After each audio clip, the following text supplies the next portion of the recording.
Well, hey there, sports fans. This is Coach Brett, and welcome to another episode of Out on a Ride in the Wilderness. And let's see what goes down. Today, we're going to go over some gear and talk about the training method of no method. We're going to get really zen with it. And it's a little loud, but I've been riding into a headwind, and now we're going to go uphill with the wind, and it's sunny. And we came off of this pavement, and it was cold. 50 degrees, 50 degrees starting off Fahrenheit. And so I had on a gilet and a thin beanie cap underneath. But we're about to go uphill, let's face this way. Well, first, this is where we're at. Washington County, Washington on the Brazos. If you want your scrap metal, you can get it there. Let's start facing this way here. Maybe turn away from all the noise a little bit. And we're going to be going uphill for a while, so it's going to get hot with the wind, so it's time to strip layers. I'll throw this in my back pocket for now. A little bit about me. I am your resident Texan ultra endurance athlete. Been doing it since 2004. And 15 Ironmans. I've done an Ultraman, self-supported, which is basically a double and a half Ironman. And yes, that hurt. 100-mile. Oh, I'm telling you all this so you know who you're listening to, and you can take my advice seriously, somewhat. And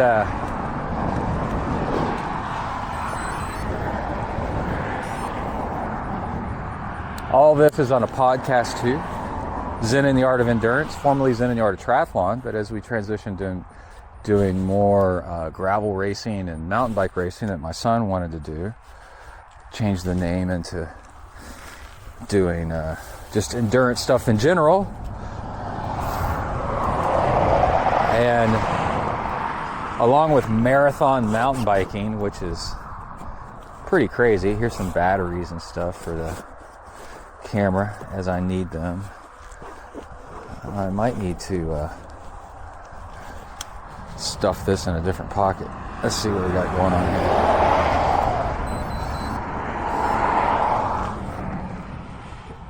Oh, I think I can put this in my back pocket and then put my gilet in the frame bag. So gravel bikes are really cool because they're okay to use frame bags. People don't seem to mind. And man, are they handy, and they actually make your bike faster because they make it more aero.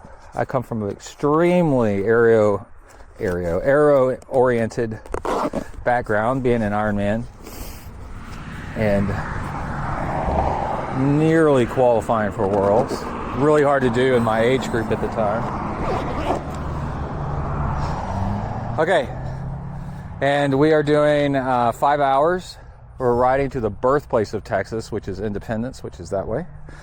And so this is a 2-hour bottle and a 3-hour bottle. And it is 50-50 sugar and maltodextrin, both bought in bulk. And actually, I do need a sip because we are 20 miles in, 21.32, but who's counting? And an hour and 17. So you can tell by there, this is a 2-hour bottle. I could use a little bit. We use clear bottles. And along with today's training talk, I'm also a 100-mile trail run finisher. I'm getting really interested in doing a backyard ultra, and I've done a whole bunch of 50 trail runs, 50 milers. And one of the craziest things I've done, besides swimming. Actually, I was a high school, a youth swimmer. I was a state finalist in Texas, which is a really difficult swim program in freestyle, in several events. And then claims to fame is, besides swimming Alcatraz, which was a dream come true, I qualified via results to get into Alcatraz triathlon. Let's go ahead and get going here. I did swim the Alcatraz Strait, and then that very same summer, later on, swam Lake Tahoe from south to north, which is 22 miles at high altitude. Something's clicky. I don't like it. Whatever it is, we'll figure it out. Hey, there's a dog up here. So that's who I am, and we're going to talk about triathlon stuff. I'm also wearing we're going to talk about endurance stuff.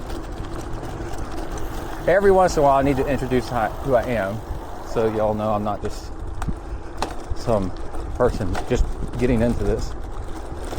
And my advice might be useful. Looks like we have a Great Pyrenees mix. It's pretty common around here. Yeah, look at it. It's a good herding dog. Livestock guardian dog. Hey, buddy. What are you doing?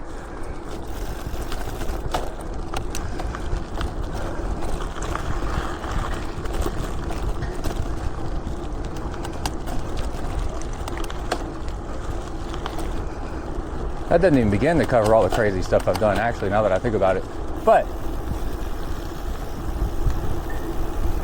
it's all interlaced in with, when I first started podcasting, some of the best podcasts out there were lessons from Zen monasteries.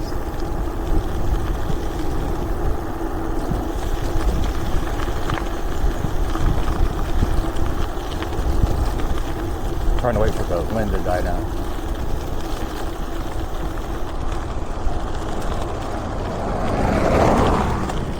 And I learned a lot about Zen along the way, listening to Zen lectures and then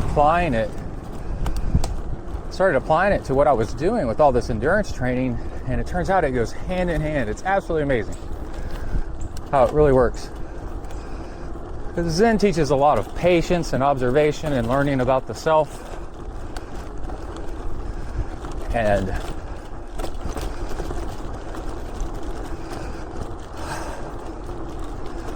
when you're out on a 5-hour bike ride, you got a lot of time to think about what you're doing and learn about yourself. And eventually, quickly, actually, more than eventually, you run into roadblocks of how to improve and what are you doing wrong. You keep running into what you thought would work versus reality. And it's those conflicts butting. If I was writing no hands, I'd put two hands together, two fists, butting up against each other. Now what? You know?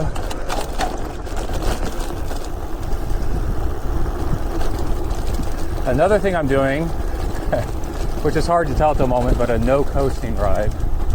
I'll explain about that here in a second.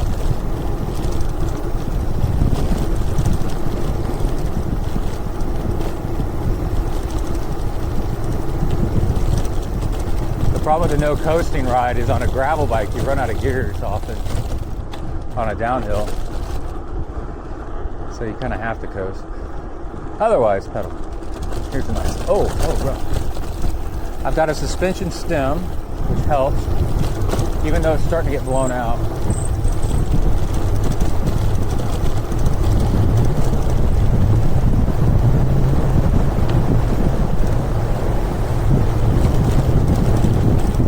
There you go.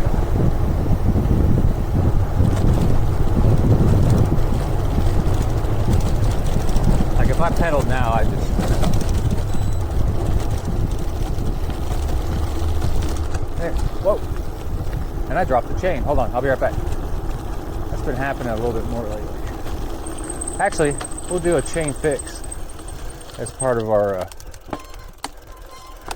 Zen instruction here. Okay. And it sounds like I got a brake dragging. And it's hard for y'all to see, but these bikes, these chain rings, if they're a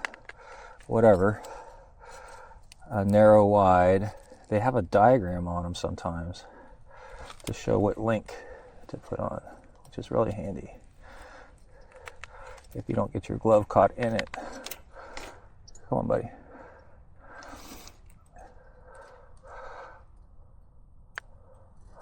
A little bit more. There you go. Okay. No. Glove caught again. There you go.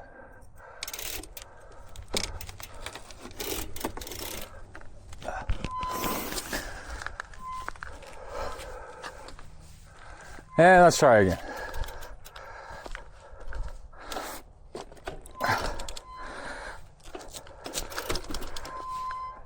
And yeah, rear wheel's in there solid, so I don't know why that brake's dragging. It'll be all right. That's not enough to worry about just yet.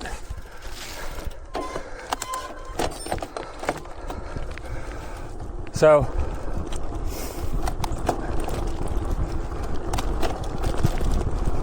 what you learn about Zen over 20 years of learning through lectures, and I've been to Zen monasteries, and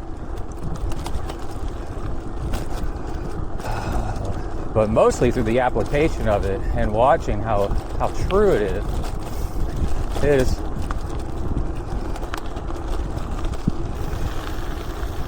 Zen in the Art of Motorcycle Maintenance is where the show got its name. And the point of that book is that riding a motorcycle, much like riding a bicycle, is so full of fun and all that, swooping around and enjoying yourself.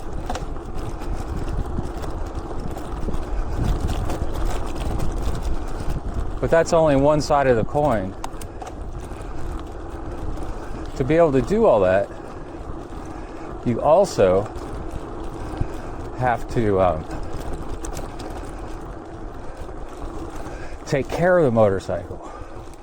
And then that's work and being meticulous and mechanical. So you got the emotional side, and then you've got the mechanical, factual, non-emotional side. You know? Well, I think they bladed this road. It is rough now.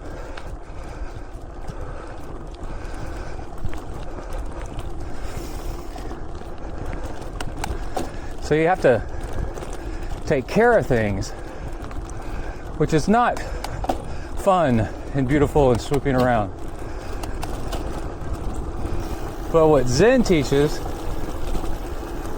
is nothing is ever just one.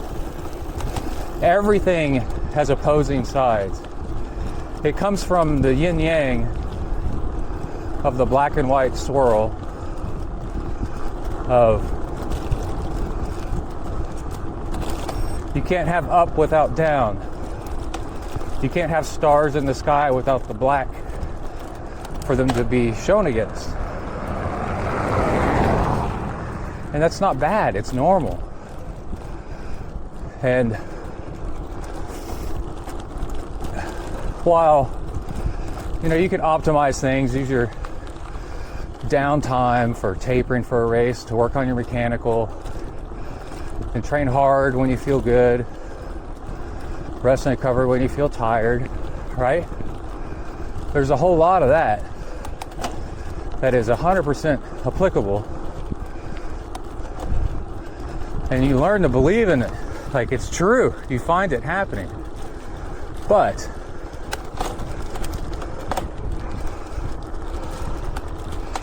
at the same time,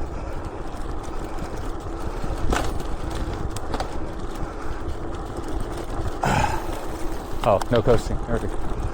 You will never have it all figured out.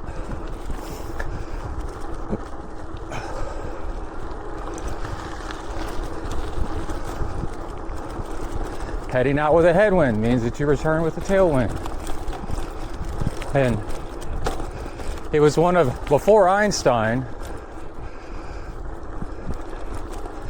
it was the original theory of relativity, and also everything to humans, everything, you can only have something if you compare it to something else. And so it's, everything's relative, which we'll get into one of our training methods coming up here in a minute.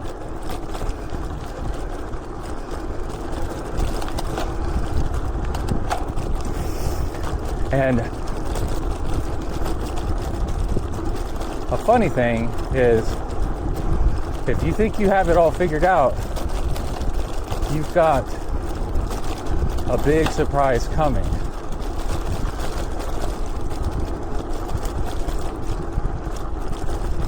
Because everything's always changing. And once you learn to embrace that, you can become, got a car coming up behind. We're gonna go over gear too. I've got the, once you learn to embrace that, you take things in stride. And on one hand, you achieve this Zen coolness, you know. But Zen also teaches that as soon as you try to achieve anything, then you're not doing it right. You're trying too hard. Okay, I'm gonna turn left here.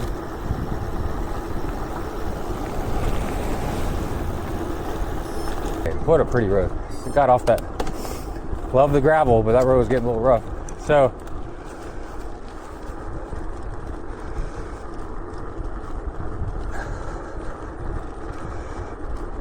Zen is like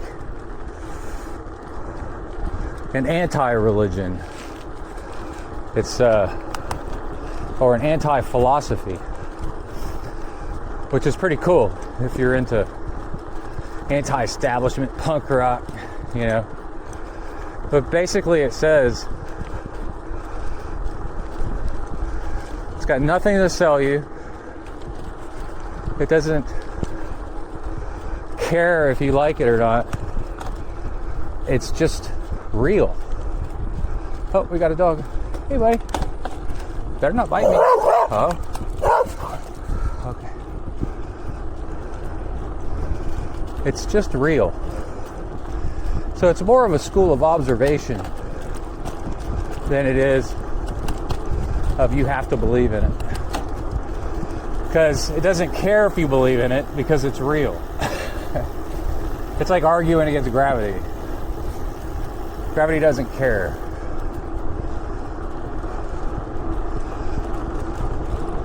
You can argue against it all you want, and then the second you trip and fall, it points at you and laughs. It says, see? It doesn't matter. Okay, we got a little bit of headwind coming up here, so I'll pick us up here in a second.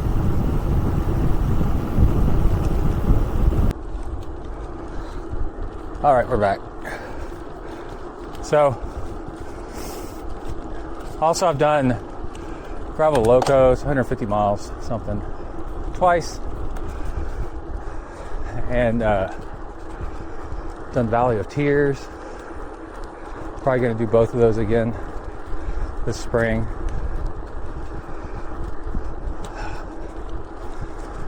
And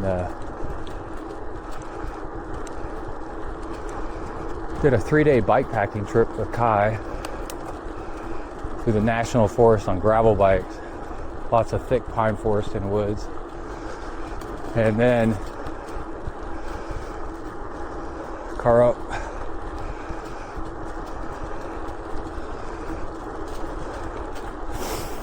Two cars up. While those I'm just kind of cruising around as I get older, just finishing and having fun.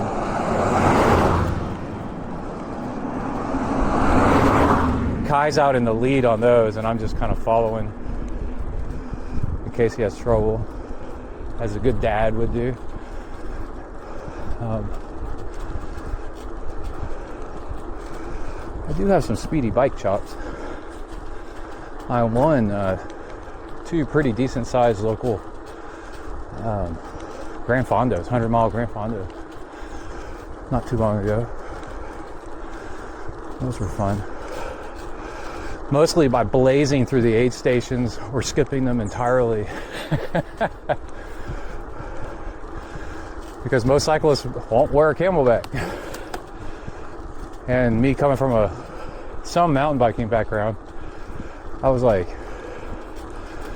camelback, I can skip an aid station or two while other people stop. So I'm big into strategy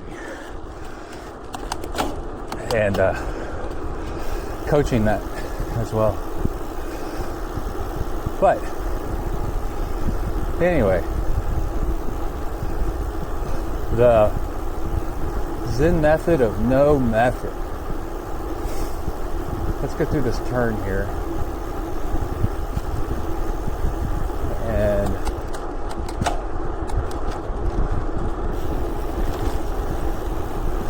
I think we'll catch up with that here in a second. All right. Now we got a nice, long, quiet uphill. So,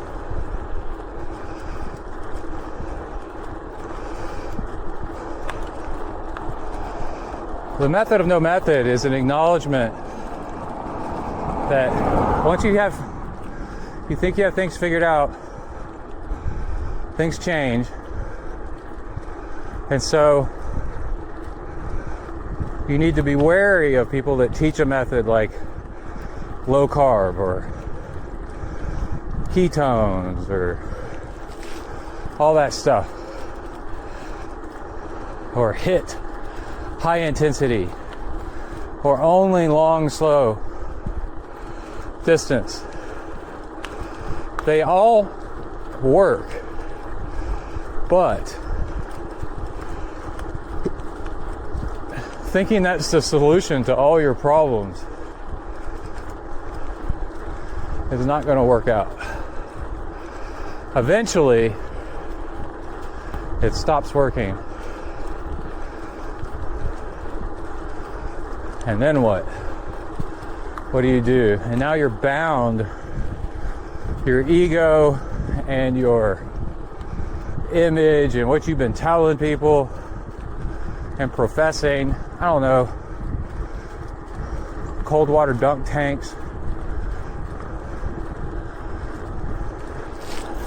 There's a nice view. Let's go check this out. I don't know if you'll be able to see this.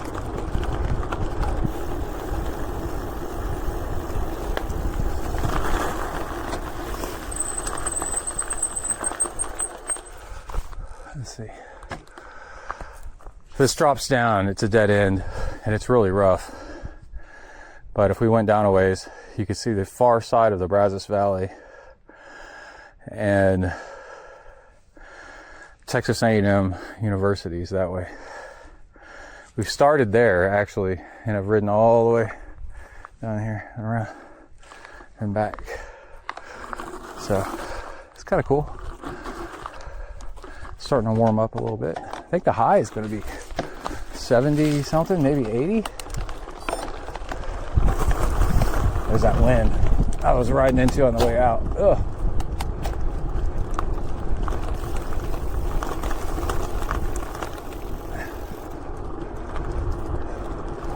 So if you're sticking with one thing, you're actually trying to avoid the other things. And you can't avoid it. It won't happen.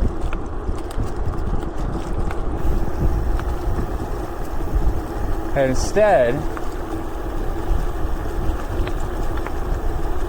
what's natural is an up and down with training. And in life, everything happens in waves. So if you work with that instead, and then also train a different way, which I'm going to talk about, which is a three-legged stool, but it covers the spectrum, and you do it as applicable. it'll take you a whole lot further.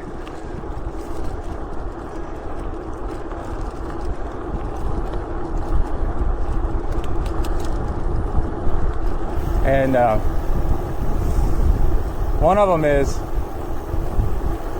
train the course. So whatever race you have coming up, you find the difficult parts on the race. We're on Bluff Road, by the way. It's really, I like this big tree coming up. So if it's got a 10-minute climb, so I've got a marathon mountain bike course coming up, and I think it's got like a 10-minute climb on it. It's pretty hard. So if I go out once or twice a week and practice climbing for 10 minutes straight, you know, at a pretty steep grade, pretty decent power. This is going to happen 3 times on the race because it's a 3-loop race. Now on race day,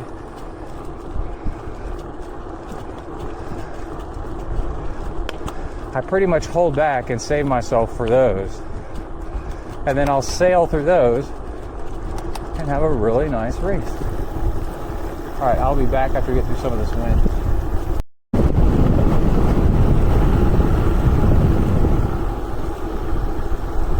All right. While I was going through that wind back there, it reminded me that I'll list off the credentials at the beginning, not to impress, but look, I'm a very average person, you know, and it was through applying the stuff that I talk about that I slowly became better and better, and I'm teaching you all this so that you can do it too. There's very few people that are pro caliber. If you are, you already know it. But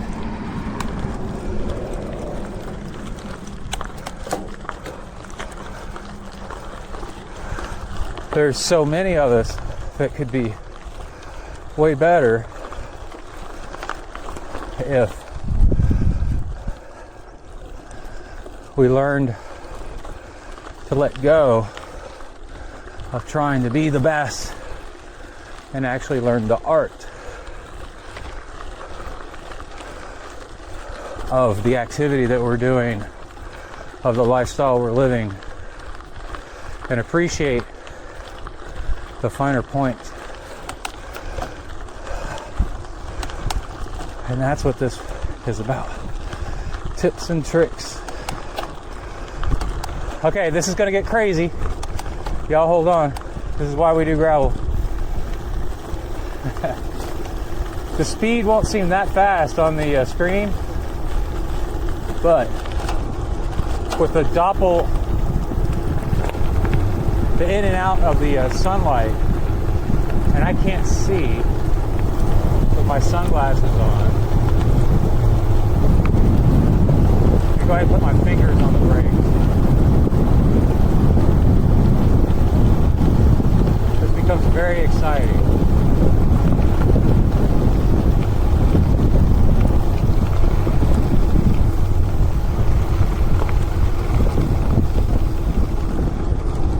Like on a motorcycle, I used to ride motorcycles. Motorcycle at 60 miles an hour feels like a car at 120. It's all about exposure. It's relative, like you said.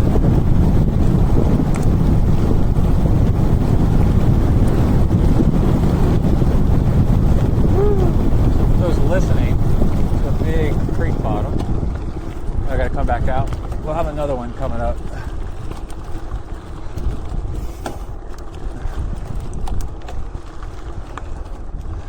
The bike I'm on is a VAST, V-A-A-S-T, magnesium frame, which is really rare. Rides really well. Unfortunately, it's a 1x front chainring. I wish I had a 2x for wider range. And the rear only holds a 42mm tire. The front will hold up to a 50 if I trim the knobs, which I have done. But then if I do that, it'll jam with mud if I ride through clay mud. And that has happened. Got a little dairy farm coming up there after this big downhill. So what I do is I ride a 47 on the front, Pathfinder 47. I ride a sawtooth on the rear. That seems to be the fattest 42 I can find. Here's a steeper downhill.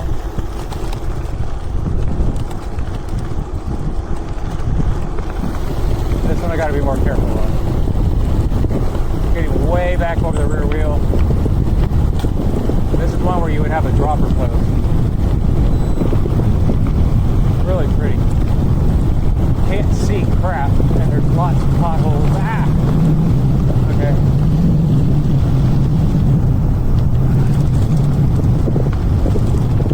I wonder what that beep was. I couldn't look down, I crashed. One. Okay. Obviously. Bent over so far to get arrow and going downhill so much that Camelback started leaking water out of the hose.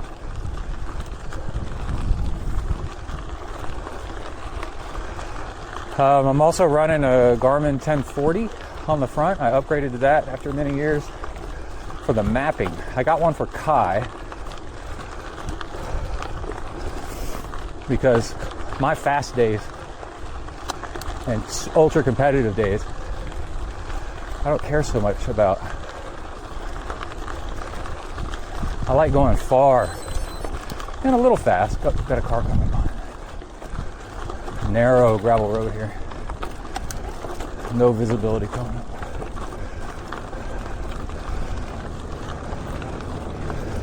But I like Ironman pace. I like what you do for ultra distance is you try to get your zone 2 as fast as possible. And then you stay in that. So like Ultraman is a really good example of that. You want your zone 2 on the bike to be 23 miles an hour at 120 beats per minute, which is very doable with a lot of training. But anyway, the fancier race gear and bike stuff goes to Kai since he's racing pro. And so we got him a Garmin 840. He lost that, but it was so good, we got him another one.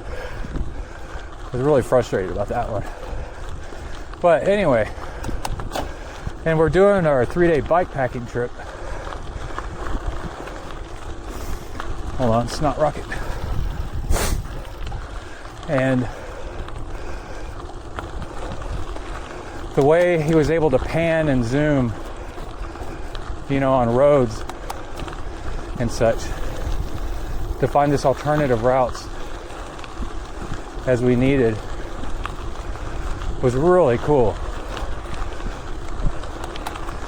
And so if you're into doing ultra, I highly recommend that. Oh, look at all the dairy cows. I'm gonna stop and take a picture.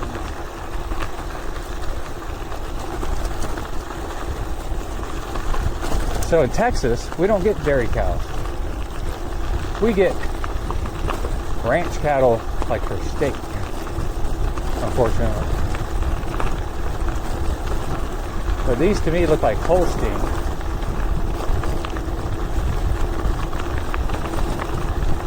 I'm unfortunately going to stop at the bottom of a really ugly hill and get a video of it. We have Oreo cows where they're white in the middle and black on the ears. Okay. There's some non-dairy cow. I forgot what those are called. Mixed in, but I should know. Charlotte something. Anyway, Emily will like this. I'll film it vertical so it can go up on YouTube and such. Hey, look. Oh, you know what? We're really close to Bluebell and Bluebell ice cream. And look at these dairy cows. The Bluebell ice cream factory. And they go all the way up this hill. Look, Emily. Ask me to take you out here and I will. It'll be fun. They're very happy. There's the dairy up there. All right. Cool.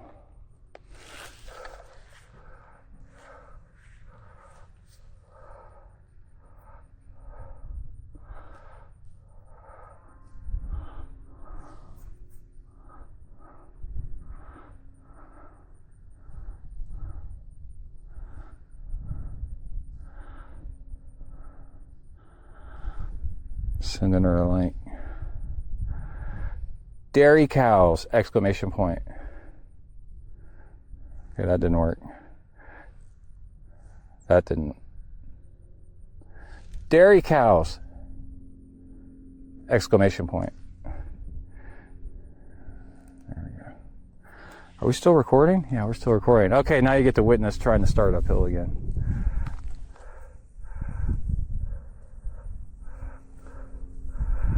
So what I'm going to do, instead of going that way, well, maybe I can. It depends on what gear I'm in.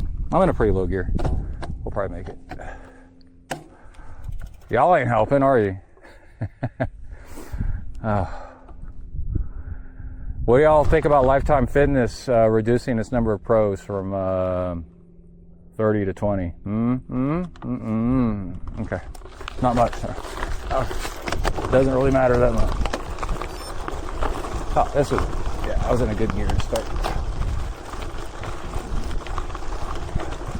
With lots of experience to remember to stop and shift down as you come to a stop so you can start off easier. We're going to have another fast downhill coming up.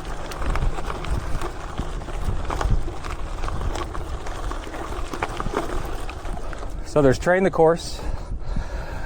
So I ended up getting a Garmin after I verified that they work well in the rain. The older ones didn't, 820 or whatever, I don't know.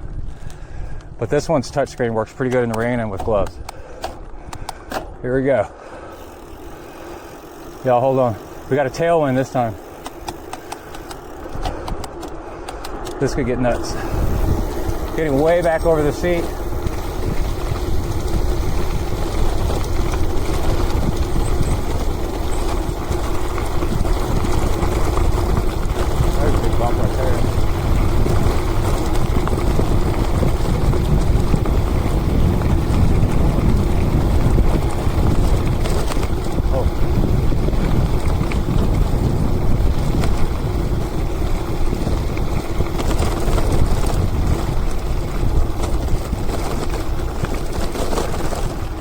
You know, the dropper post is interesting. Like,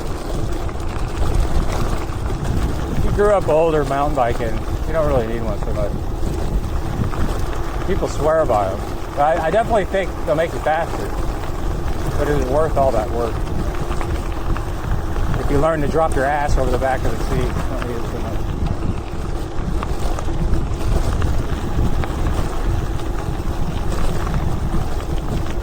Can't see.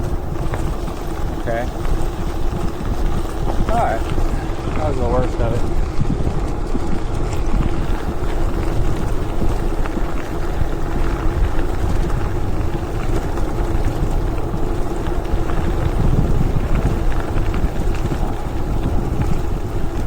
Sounds nice, doesn't it? Look at the sound of that gravel. Oh, and then what I do is I wear over my bike gloves, I wear glove liners. Like if you go to a store right before ski season and sell glove liners, they make the best running and biking over gloves because they dry really fast. A lot of times you don't need full gloves. You just need something thin. And glove liners work. Until these are old, they got a split, you know, or two.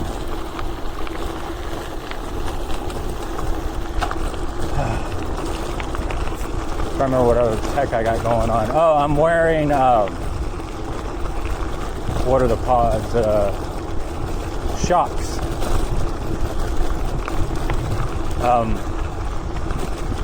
If I'm working out hard, I'll wear the Open Swim Pros because they're totally waterproof.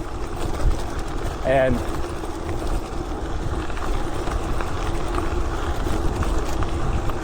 I forgot them when I was swimming the other day. I usually swim listening to music. I have been lately. And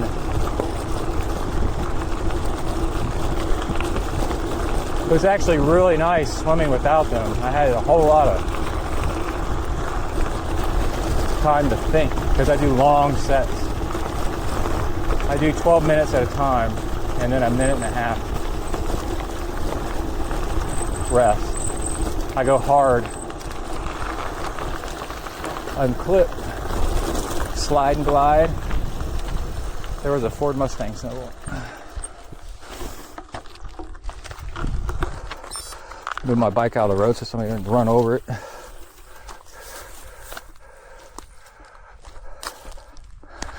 I'm gonna take a picture of this and tell Emily I got her a horse. Look, baby, I got you a horse. Yay. That thing rattled off on this.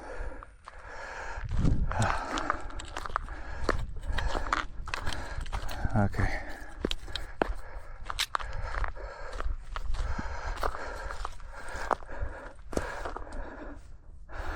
Let's see, where can I put this in my back pocket?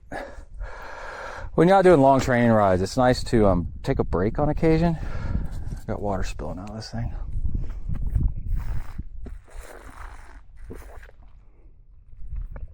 Allows you to reevaluate what you're doing. What's this all about?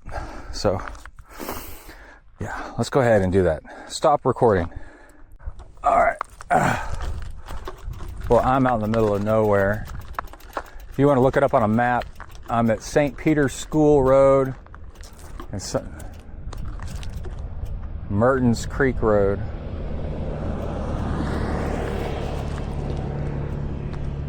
There's a lot of these people driving these, we call them gators out here for some reason.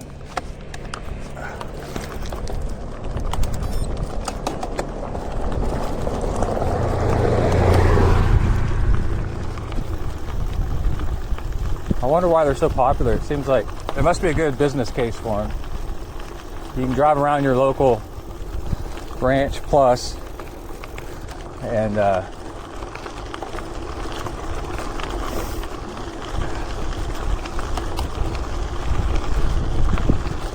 check out the territory. See what's happening. Make sure there's no cyclists causing a ruckus.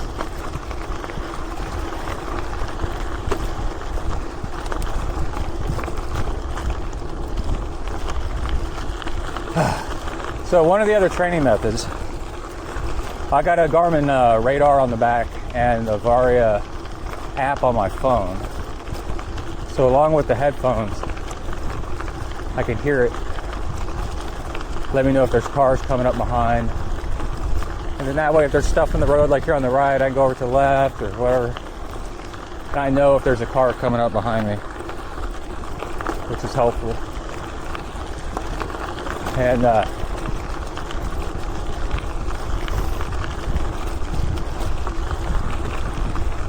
we got a big hill coming up here in a little bit. There's a little baby cow. Little babies.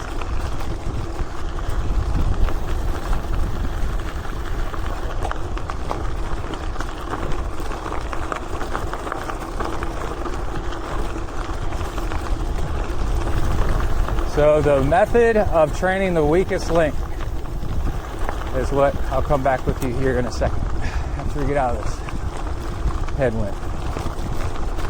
Be right back. Oh. All right, I just had to stop and get this. Look at these Longhorns. Oh, you got a little bit of pink eye, buddy. Yeah. Somebody else's horn get you in the eye? Look at these. So pretty. Longhorns are really chill. They're pretty relaxed cattle. Oddly, you think they'd be a nightmare, but they're actually really cool. And yeah, that's that. So let's keep going here. So, okay. Training the weakest link is, endurance sports are really complicated. As far as there's like a whole lot of moving pieces. There's nutrition, there's endurance, there's durability, there's speed, there's oxygen uptake. Did I say nutrition? And hydration, terrain, hills, flats, like gear, knowledge, taking care of your stuff, knowing how to repair your stuff on the go.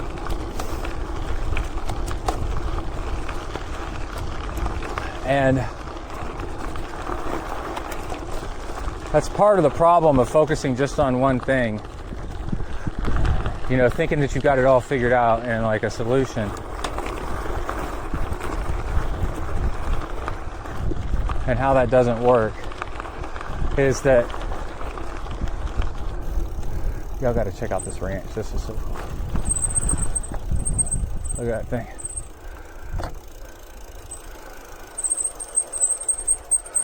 See if I can get, how big is that bad boy? Can I get over the gate?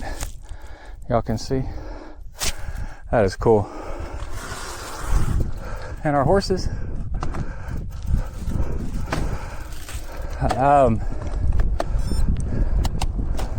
Got the bike set on auto pause so I can do things like that. But I always forget to turn the bike computer back on if you pause or by hand. Big hill coming up. So you can make a big mistake, but you keep training what you're good at, which is an ego trip.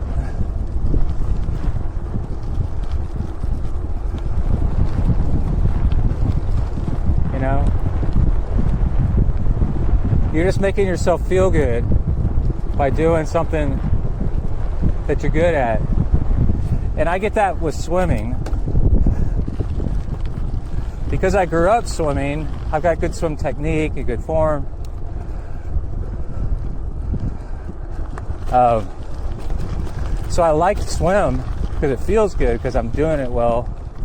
But the swim is not going to win me a triathlon. And I had to stop training hard on the swim and just maintain the swim. And then during the race, pull back on the swim. And in training, really double down on running. Because as a bigger guy, running is my slowest.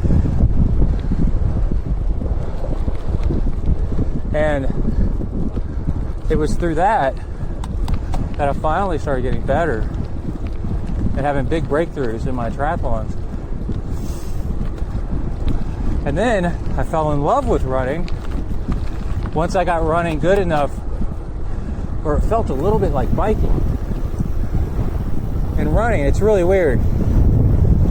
You can get up to a speed where the turns, especially trail running, are swoopy. Like you lean into the turns as you go.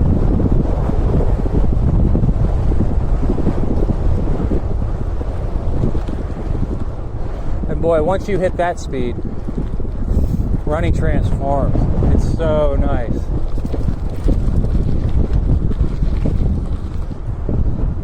Anyway, I had to train my weakest link. But we all have a chain. At any given time, we'll have one link that's weaker than the rest. Big clump. We're gonna have to paperboy this thing because I run out of gears on it. And a little bit of that, check your ego. is another training tip that you learn from Zen. Out on your training rides aren't a race, you know, so it's like you feel for what the body's doing, not what the numbers are showing. You're trying to train the body to get better, not get from point A to point B as fast as possible. That's for race day. But so the longer I can make this hill a suffer fest, the actual better workout it is for me. So paperboy, it's actually kind of fun.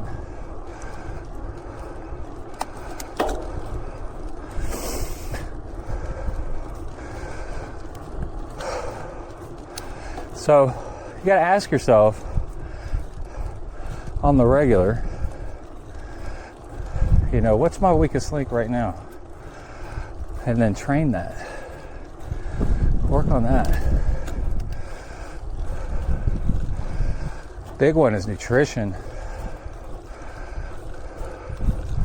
That's what's holding you back.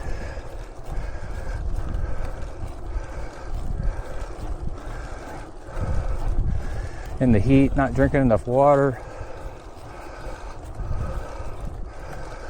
You know, you get tired towards the end of a race or a long ride. You need to do more long rides. And on Training Peaks, which I coach with, you can easily see with all the graphs and charts, you know, somebody's heart rate is too high.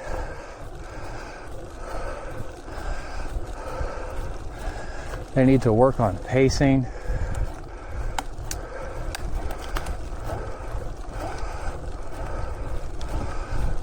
With the hill work I've been doing, this hill was way easier. Wow, that's a big difference. See? I did hill work to get ready for my last race. The Austin Rattler, which had big climbs in it, mountain biking. And it worked. That hill was way easier.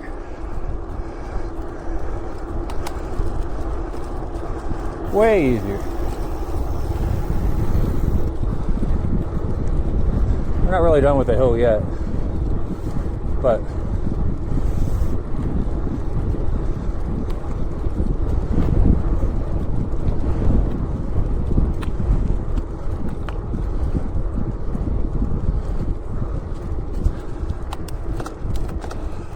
and I said that there's three things.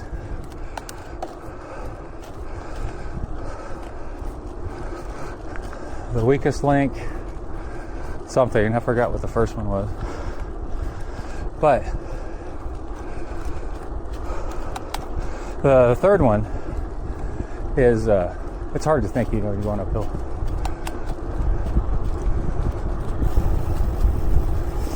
Is pacing both at the beginning of the race and also in your training.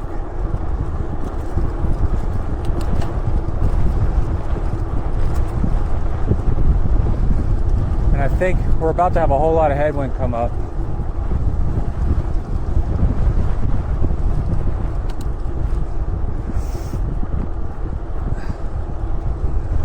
So I'm going to get off the mic after this little rise right here.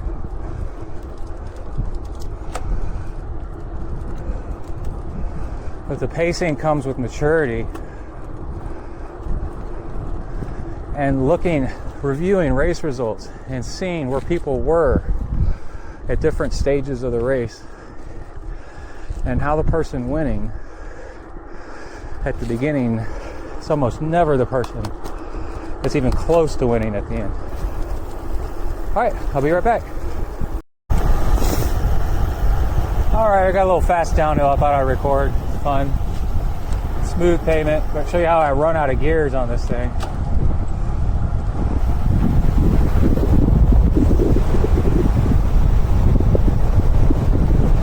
We're coming up on Independence, the birthplace of Texas.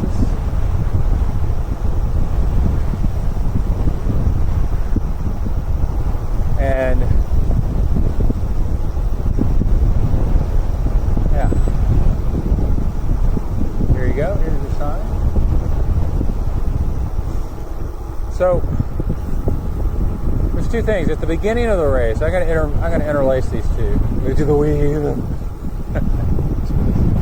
then we're gonna go into this gas station. I'm gonna show you how to do sodium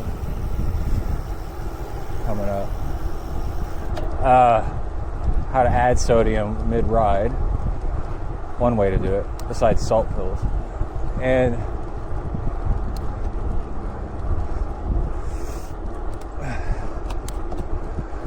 so people start off in races going way too fast. And then at the end of the race, they're going so slow, it's actually counterproductive. It more than loses the time that they made going faster at the beginning by a lot. And you're miserable and you're not having a good time. It's nice to finish races feeling good. Really nice. And giving it all at the end when it really matters. So people start off going way too fast at the beginning. Happening at Kona. Whatever reasons they come up with, it's not worth it. What I'm going to do over here, so I'm not in front of all of them, so I don't get into it with other people. To show you, this is 2 liters worth of sodium citrate, right? So 2 bottles of this is almost a liter. So I'm going to put half of this in one of these, then go into the bathroom in there, and then fill up this one plus my other empty one.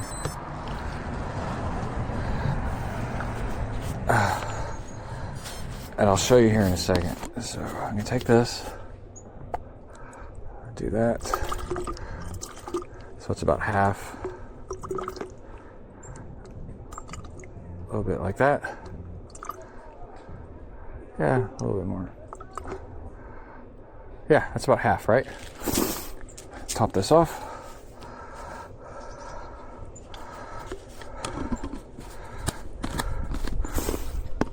Right here. Go in the gas station bathroom here and fill up this bottle and then another one. Split this 50-50 with another bottle, and that should be about right. This all came out of my beautiful frame bag.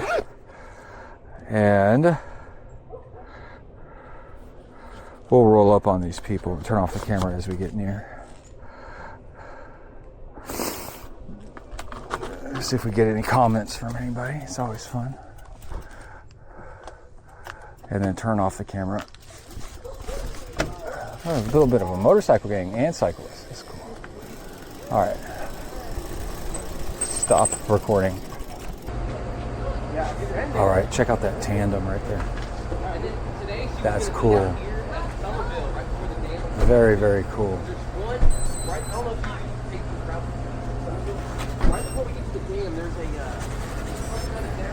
Gas station's busy today. And then it kind of comes into the trees, and you go left, and then All right, so we're leaving. Took off the over gloves. And let's see, yeah, we're recording. Everything's nice.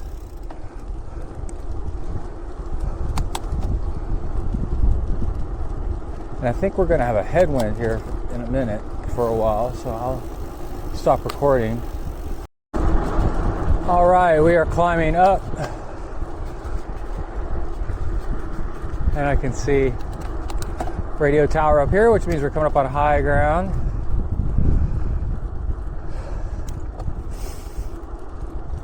So along with starting off a race easy, and then what happens is if you're going easier, your systems are more calm. You're more in rest and digest if you're in zone 2 instead of fight or flight. And all the fuel you're taking can actually go somewhere and do something. There's a vulture, turkey buzzard. Didn't make it out of the road in time. And I thought I'd include this climb so we can have some fun with the numbers of grade and power. Oh, by the way, more gear. I'm using that Assioma power meter pedals, the off-road ones. Here's a view of the church. And let's hit some gravel.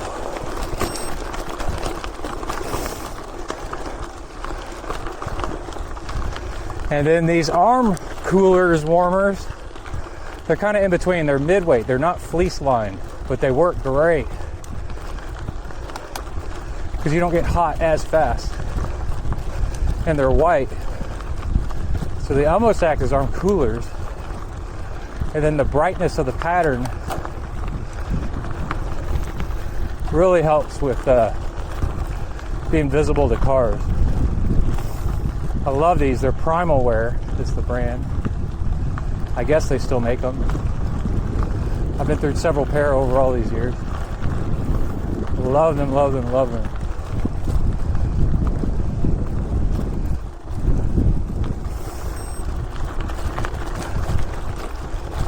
So, another thing with the ego and chilling and holding back is in your training.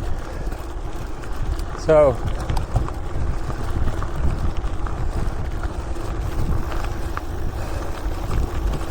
you always should be thinking about what something says. Missed call. Something says not something says.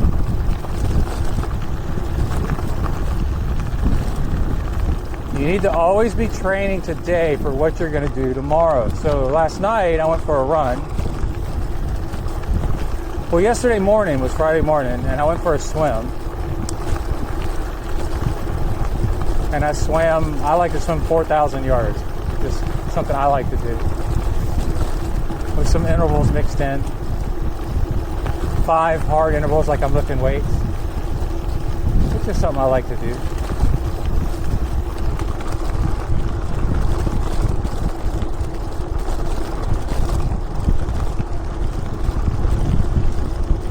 Going in the headwind up here. But I was thinking a little bit about, what I'm going to do this weekend. Woo, we got a headwind. After we get to the top of this hill, we'll stop the recorder so that we don't get... If I say the magic phrase, it stops. So,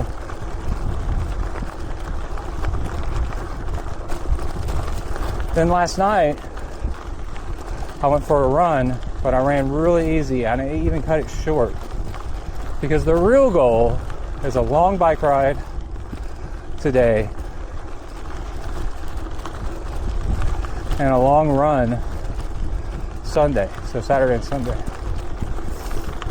So running in the evening and pushing it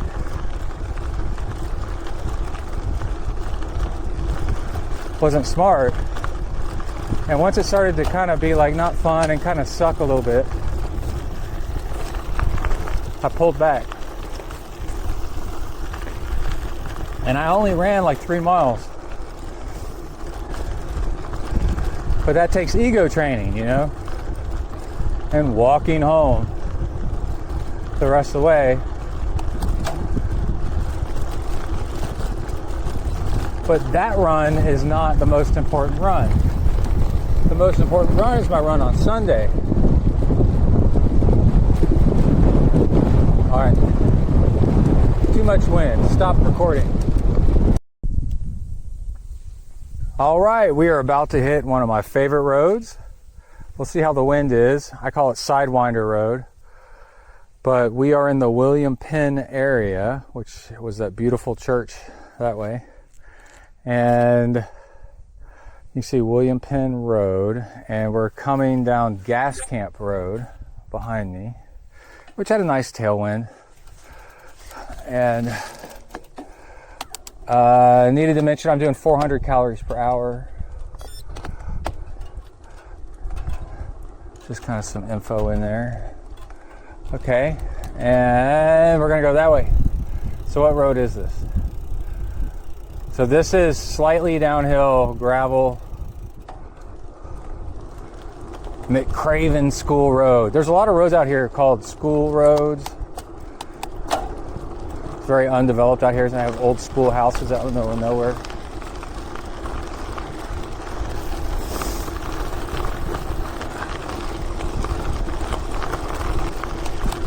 And this road's got lots of nice twists and turns in it. It's gravel, so it's a lot of fun.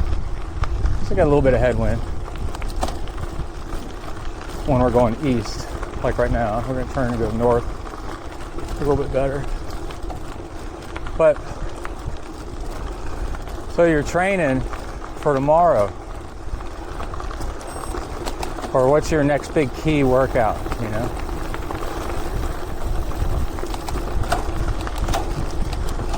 And also, the big key to getting in volume. Oh, we do have a little bit of a headwind. Oh. See in the shadows, you can't see that stuff. Is to be relaxed. Because if you're doing big volume,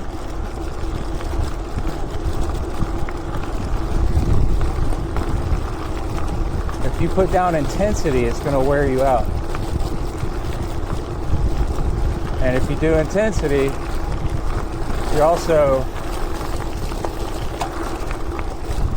training the wrong fitness system.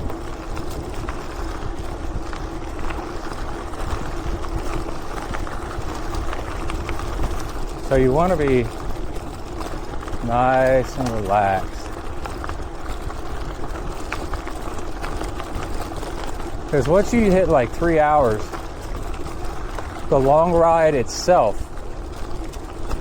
becomes the workout. Doesn't really matter how fast you go. It's going to improve you somewhat. So you don't need to work. So I didn't do it back there a while back because it was into a headwind, but it was a long climb and I was just going up it real nice and easy because it's a 5-hour ride and I'm training fat burning,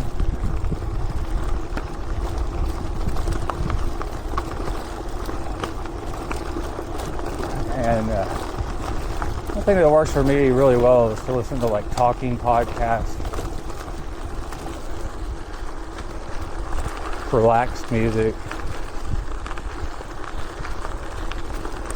and really set aside the time to just ride easy. That's one of the reasons I totally fell in love with gravel cycling. Is the scenery is so much better, and the whole atmosphere out in the countryside is a slower pace of life.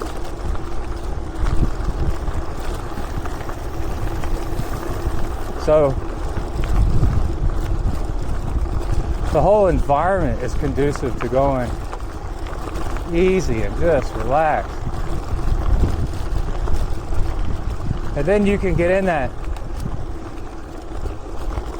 for example, hopefully, with me, a 5-hour ride today, and then a 3-hour run tomorrow. You know?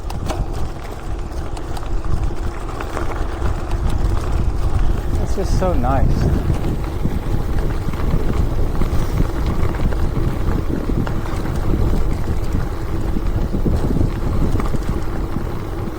This is where people get into ignoring numbers and stuff. Maybe pay attention to your heart rate and your RPE, rate of perceived exertion, and just kind of keep it easy.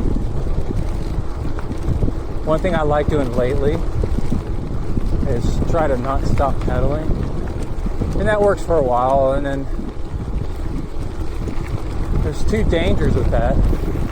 Like I said earlier, if you fall into this trap, this ain't, hold on, let me get to this turn here. Unclip so I can drift You never know when a car is going to come through here. Oh, front slid out a little bit.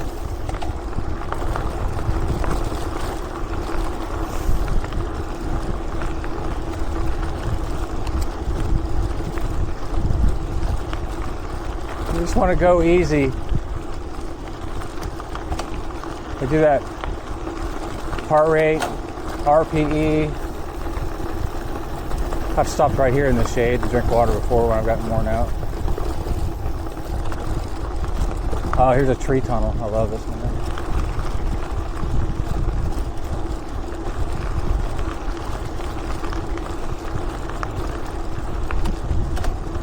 Use the time to think. What's your next week gonna look like? What's the weather probably gonna be? So next week's Thanksgiving. Start like planning out ahead of time. How am I gonna get in training and travel? You know.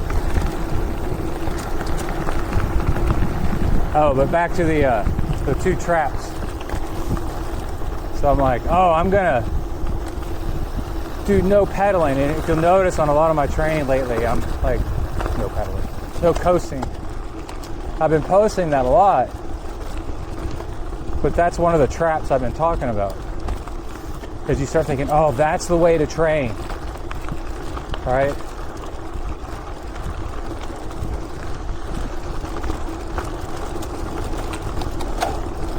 But then you're getting into a method. And a method will work until it stops working. But if you say that's what I'm going to do this entire ride, well, what if you get partway through the ride and you're like, this ain't working anymore? But I've told everybody that's what I'm going to do. So one trick is you don't tell people what you're going to do until after. And then you say what you did. That's always a fun one. Rough gravel. Oh, that wasn't bad. Oh, okay. And so, another big one is, you know you're practicing no method and really good, solid Zen training is if there's a lot of it depends and if-thens mixed in. I'm going to do this until it doesn't feel good anymore. This is nice little drift.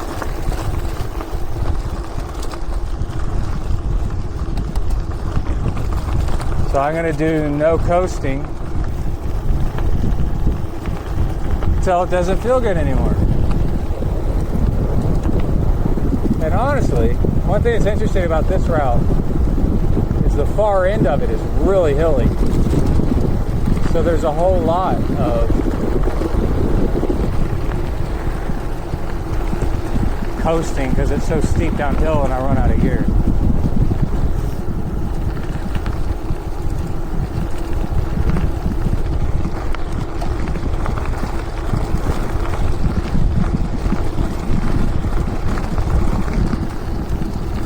But the no coasting works really good closer around where I live where it's less hilly. Like this is 50 feet per mile or so of elevation gain.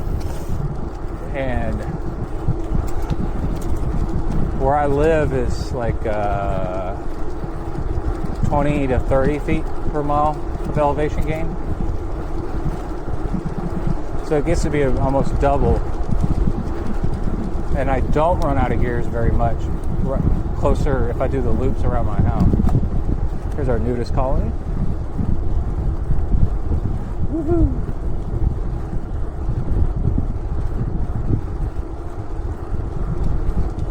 Okay, we're going to be on pavement for a while, and I'll be back. Stop recording. All right, we are at White Switch Road. Getting really windy, but most of this is going to be a tailwind. Has been for a while.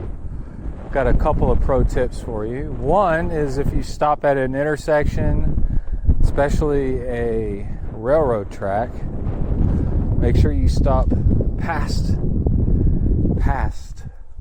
the railroad track. Because, you know, I could have stopped over there, but then if a train started coming, then I could try to beat the train to get over to this side of it instead of waiting over there forever for it to go by. Sometimes trains just stop, you know, and you're screwed. And then with a nice tailwind, what you do with aero bars, that's, well, I'll talk about this in a second while we get going. But another thing is my bike computer quit working. It just froze up. And I'm not sure why. First I noticed that my power was frozen. And I thought maybe my power meter pedals were dead. And then it turned out that the whole thing was freaking locked up when I tried pressing buttons. So I've restarted it. So I think I've lost about half an hour of time. But that's cool. That's one thing about doing repetitive routes, is you kind of know where you're at and what you're doing. There's definitely an upside to that. And yeah, so aero bars,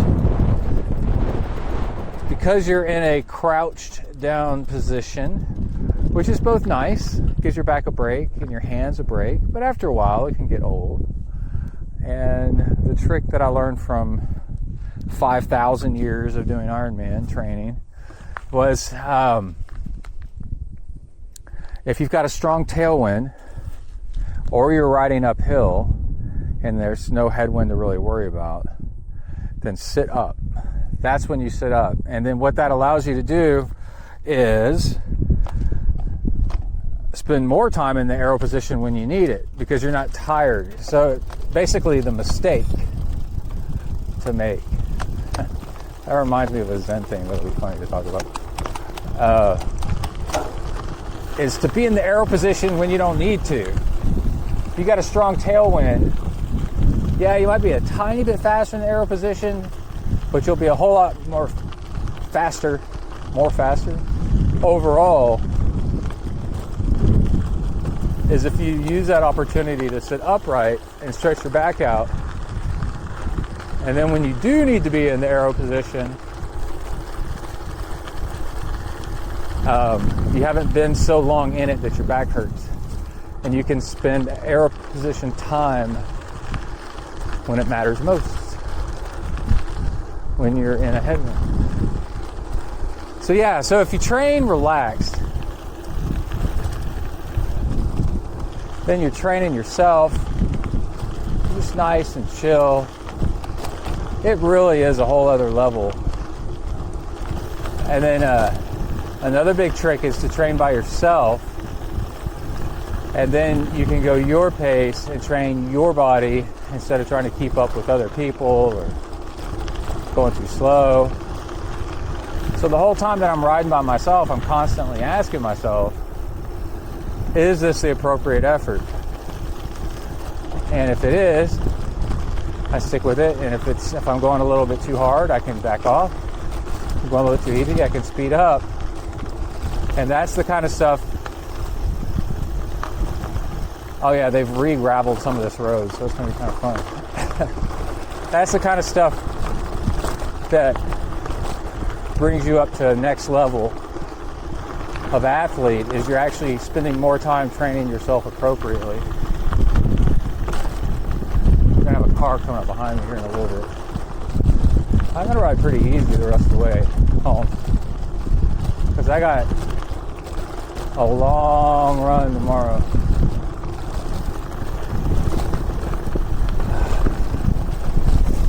And this is going to be our second to last gravel section here.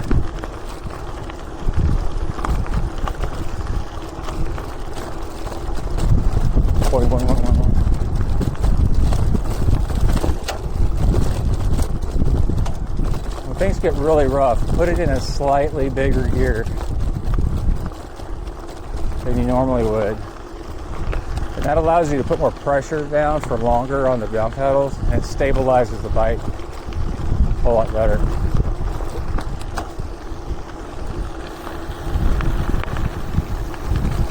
And I wanted to give a swimming tip. those of you trying to become better swimmers, one of the greatest improvements you can do is swim with a pool buoy a lot. And what that does is it gets your feet up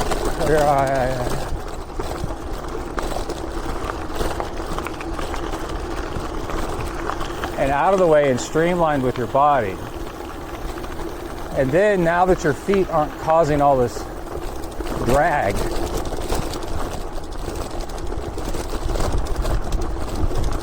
on your system,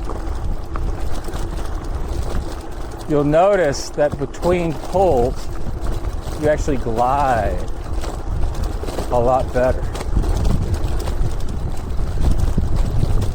And it's a lot like having a freewheel on a bike. Is that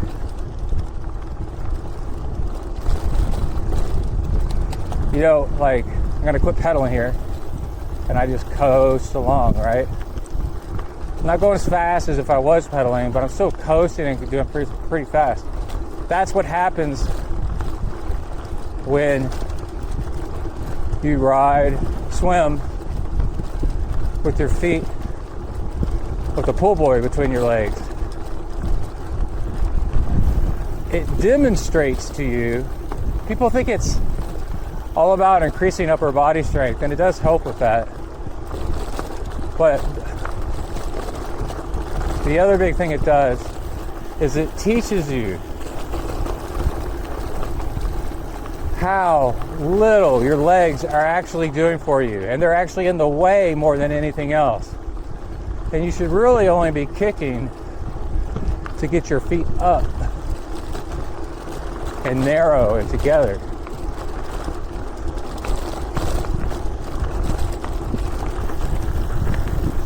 I thought there was a car coming behind us. I guess he quit.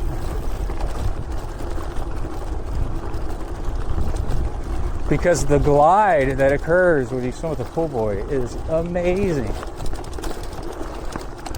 So what I do is I alternate pool buoy and no pool buoy. Let's see, we got a truck coming up. We'll look to see which way he's blowing wind and get on the opposite side of the road of all the dust. I don't have much time though. Here he comes. It looks pretty even. So I guess I'll get over here. Thank you. That was nice of you.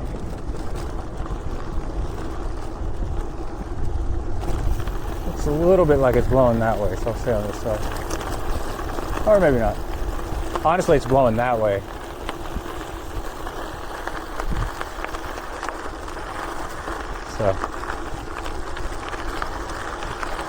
So what I do is I swim with a pool buoy, and that is it's basically a drill. And it teaches you how little you need your legs and how to glide between pulls and to not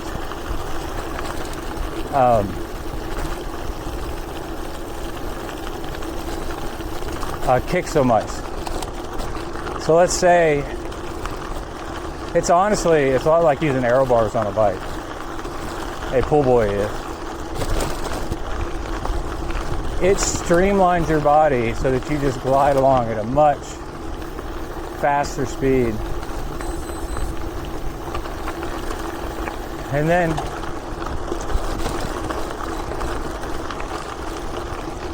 yeah, it looks like my power meters are back online. Got a car coming up behind.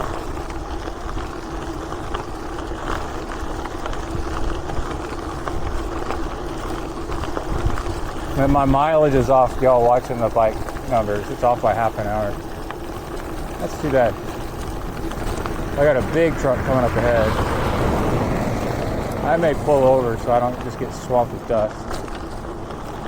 I want to keep the camera lens a little clean.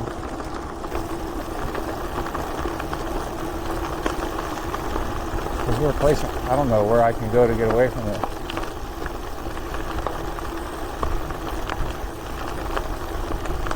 I don't think I got a spot. I think I'm kind of screwed. I'm gonna pull way over here. It's okay.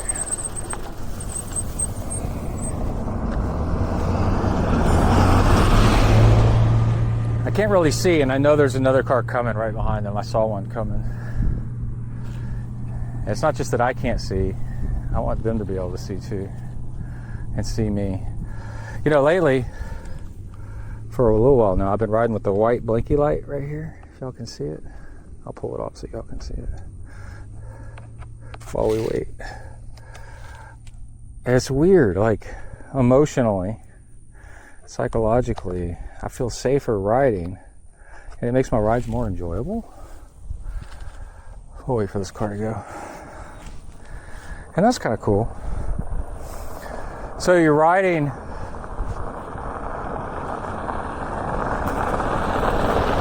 swimming with the pull buoy is like swimming with aero bars, and then it's like riding with aero bars, and it teaches you how being narrow and arrow,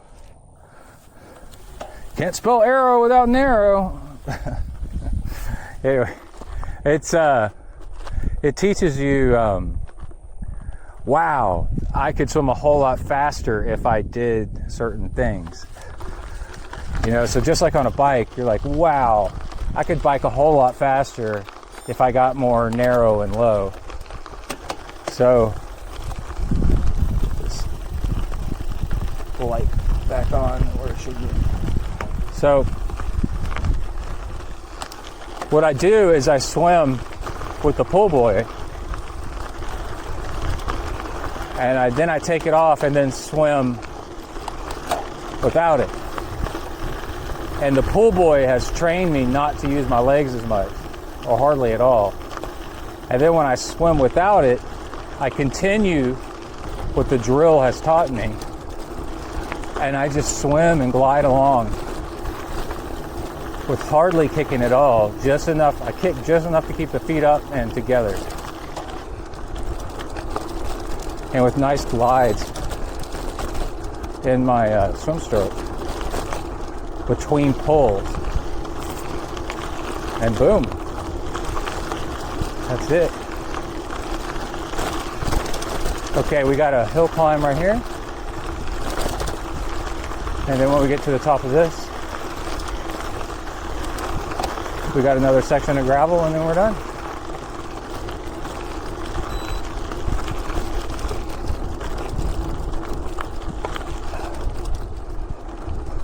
And like I said, tailwind most of the way.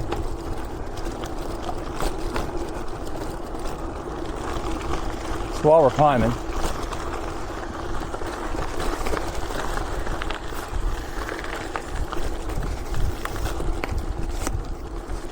I wanted to talk about keeping your rides separate, your endurance rides and your hard rides. So this is going to be a 5-hour ride almost, and so I don't need, and it's hilly in places and stuff, so I don't need to mix in hard stuff like 20 minutes of this and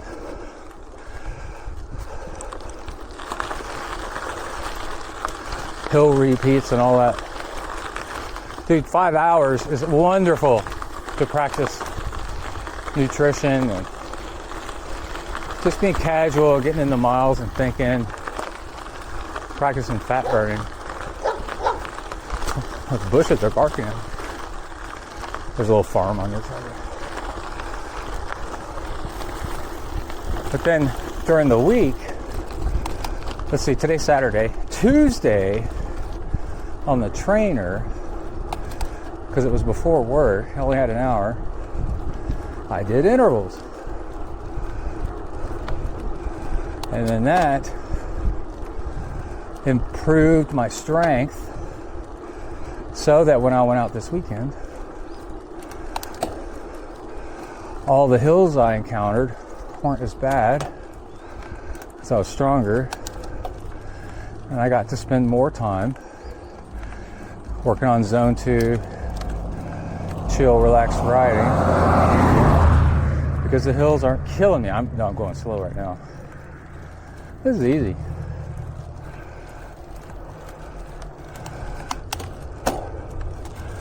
All right, I'm gonna take off these arm coolers, warmers. It's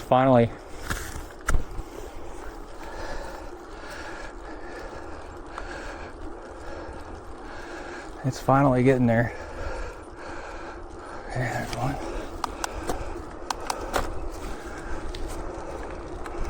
I'll be right back and I'll have the other one off. Woo! Yeah, all the interval hill work I've been doing during the week, this long ride is way easier than it used to be. Same hills, just way easier. All right. All right. Here we go. Last section of major gravel. And this is usually champagne gravel, but boy, did they put a number on it up here. So I guess I'll use my legs as suspension.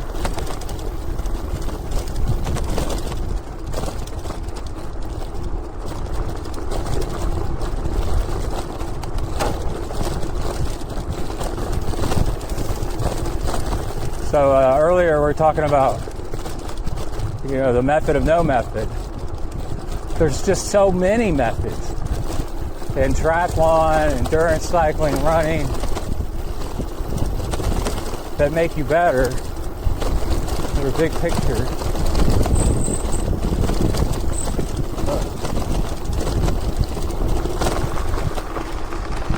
There you go. Here's some champagne gravel. That,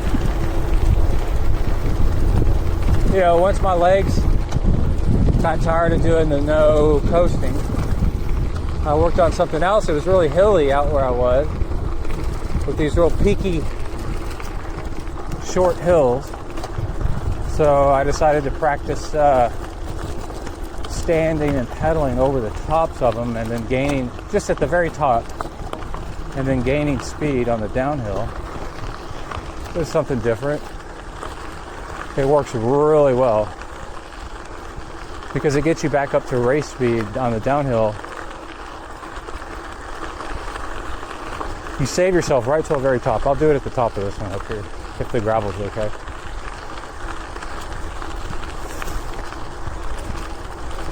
And then you're going faster because you're standing and pedaling. But standing and pedaling takes more energy. But it's okay to use more energy if you're going to rest right afterwards. So now you're going faster than you normally would on the downhill because you stood and pedaled to get more power. And on the downhill, you rest. And the end result is much faster. And you're getting your ass up off the saddle. You're getting blood flow to your crotch again, which is nice. You're using your leg muscles a little bit differently. It's really nice.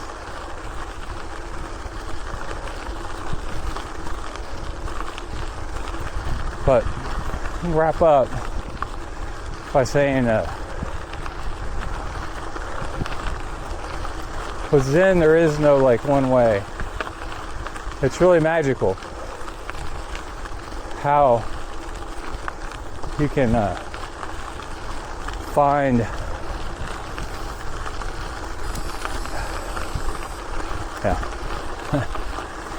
when I've done the calm on this road, it's I'd be at the end of it by now.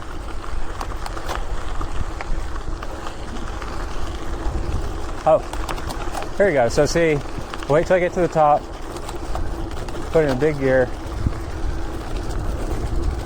Now stand and pedal.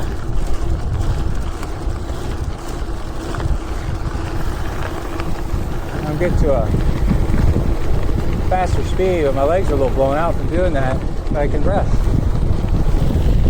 So it ends up working out. So you practice that.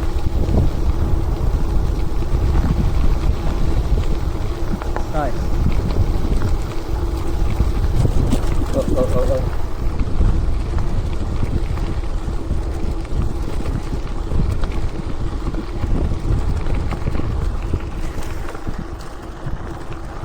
up here on this paved road. We're going to see if this gas station's open up here.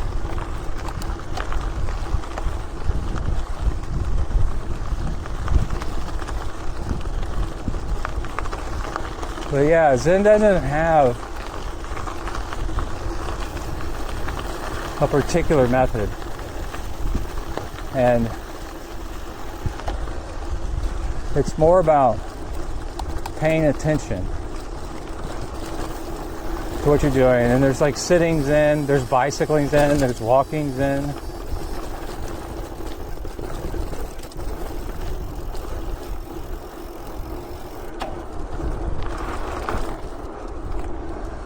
Got a nice tailwind right here. Talk till we get to this gas station. And the big thing to remember is that if you want to get good at this kind of stuff, you got to not try to get good. That's counterproductive, right? What you do is you execute the things that make you good.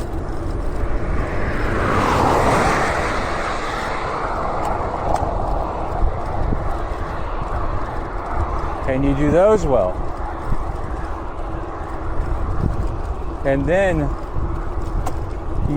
in Zen, like you accomplish by accident. As soon as you're trying for the big goal, you fail. Or it'll take you, they say, how long will it take me to get to whatever? I want to be a black belt. How long does it take? Somebody will say, oh, it takes 5 years. Now, I don't know how long it takes to be a black belt, by the way.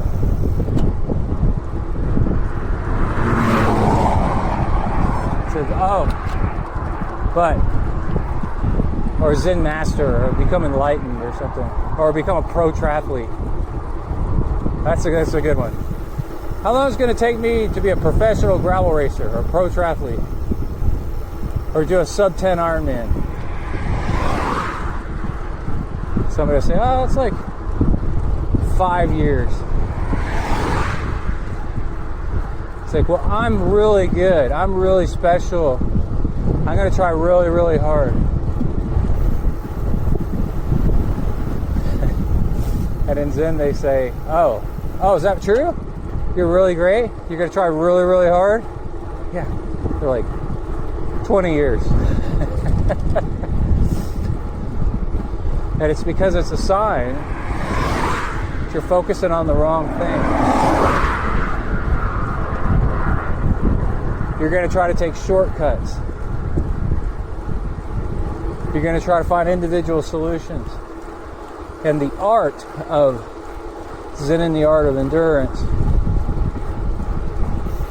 is realizing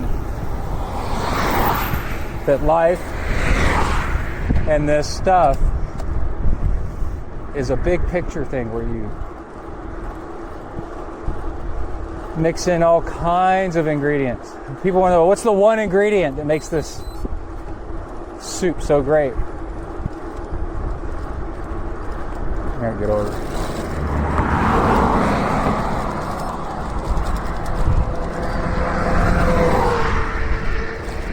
I say, oh, there's some cayenne powder in there.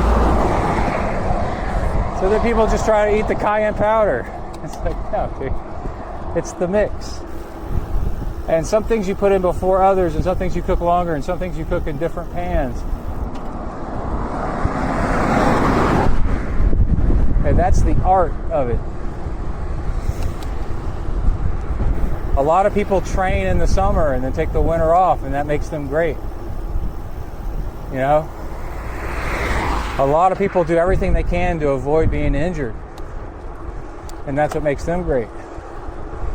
A lot of people have somebody tell them at some point that they'll never be good. I got told that I would never graduate from Texas A&M University. The way my grades were, I had less than a 1% chance, and that pissed me off so bad I graduated twice.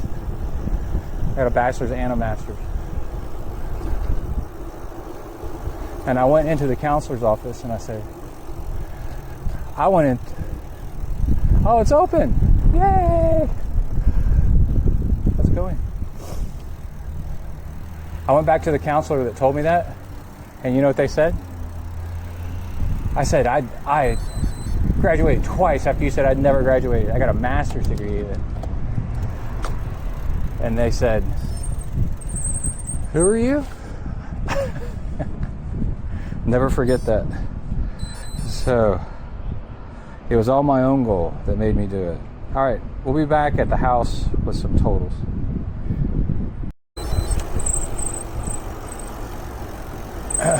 All right, we are almost home. I got a yellow light. Oh, this will be interesting. I get to merge with traffic to freak out the cars that don't know how traffic rules work with bicycles. Cars are getting better though. And then that gas station has made me so happy. I went inside and I told, there was 2 older women working, and they said they just opened very recently. And I told them this place is going to be a hot spot for cyclists and maybe motorcyclists, but definitely cyclists. There's a mountain bike ranch down the road. This is a huge route for cyclists in the area. And they asked where I biked from, and I said from College Station to Independence, and I was almost back. And they were like, oh my God. They go, you must be some kind of badass. And I said, well, the trick is to go easy so you don't blow up. And then after a while, it's not that hard. But anyway, I sat down. I told them there's going to be people wanting. They said they're surprised at how, when cyclists came in already, that they wanted sugary stuff. They thought the cyclists would eat healthy. And I go, oh no, not when they're exercising. They want gummy worms and candy and sodas. And so they were a little surprised with that. And then I got a bag. I learned a lesson. I already knew it, but it takes doing it to remind you. There are no gas stations per se on my bike rides. There's very, very, very few. So I'm not up on my gas station what to buy and how it affects your body belief system. I know all of it because as soon as I did it, I was like, oh, that's why. So to get something salty, I got crinkle cut salt and pepper potato chips. And while they tasted awesome, the rest of the ride back, up until just now, has been sluggish, you know. And what's happening is they're high in fat and they're temporarily blocking sugar that my fuel from getting to my legs. So I'm getting, you know, kind of lightheaded and all that stuff. And then you're like, why? How was that happening? I just ate. Well, I ate the wrong stuff. And, but also, I knew that if I was just patient and I ate more sugary stuff, like my fuel, with a lot of water, it would work its way past that fat and make me feel better. And eventually it did, but I just had to hold back. So. But anyway, we are back. I don't think my numbers are right, but I'm not sure because my bike computer went weird on me. It's saying almost 72 miles, but I think that I'm short, like maybe half an hour. So we'll see. I'll put how far I actually went in the comments, in the show description. So the big thing though is oh yeah, my back, how happy I am that there's a gas station now at this one intersection that's 45 minutes to an hour away, and depending on what kind of bike you're on, and also headwind or tailwind. But that's really, really, really nice. Really nice. And I told them that we've been getting water out of the back of the post office water spigot for 20 years. And for there finally to be a gas station there, it's nice. And I told them also that there's going to be cyclists. Yeah, there's the gummy worms and the getting sodas and stuff and then rocking. But also, there's going to be cyclists that just want to bike there and then have lunch. You know, it's like a destination. I used to ride with a group, and we would bike 3 hours that way, some way, and then we would stop at this one gas station in a little town called Anderson and get a ham sandwich and then sit and eat it. And it was surprisingly good on the stomach somehow. My old training buddy taught me that. Okay, let's stop everything. And I'll come back later with, in the comments, like I said, this will be the end of the video, with how far I actually went. And also, you know, to sit down with an hour to go and it's a good place to practice different stuff. So like, let's say you're doing Unbound or some other long race, an Ironman or something like that, and or an ultra marathon, and they have crazy foods. You know, you can practice and experiment at that gas station with what works and what doesn't. And yeah, so that's pretty cool. All right, everybody stay safe out there, work the uphills, cruise the downhills, keep the rubber side down. I enjoyed our ride. Be back out.